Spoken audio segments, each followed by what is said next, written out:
Voilà ce qui se passe quand on affronte Liverpool en première ligue. Des blessés à gogo.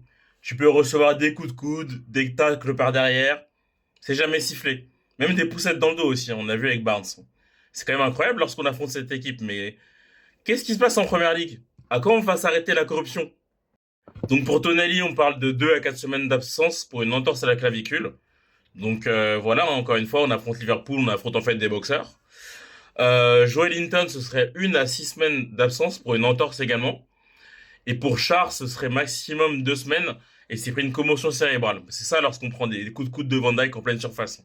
C'est quand même triste. Avec l'arrivée de tous ces blessés, bah quoi de mieux que lancer les rumeurs, encore une fois. Donc là, on a eu un retour de la rumeur Fratesi, qui pourrait être intéressant en Angleterre, hein, j'ai déjà dit dans une précédente vidéo, par son profil et ses projections vers l'avant.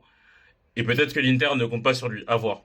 Et la dernière rumeur du jour, c'est Kobe Mainoo, qui sera annoncé du côté de Newcastle. Donc là, on est sur une recrue jeune. Ce serait quand même intéressant, surtout que Manchester ne compte pas sur lui. Après, il faut voir si on va vendre Willock, parce que Willock, on sait qu'il est beaucoup blessé. À un moment, il y avait Fulham qui était dessus, mais ils n'ont pas donné de nouvelles, donc à voir. Selon vous, pour Newcastle, quelle serait la recrue parmi les deux qui serait intéressant? Fratesi ou Kobe Mainoo? Je vous écoute. N'hésitez pas à dire ce que vous pensez en commentaire.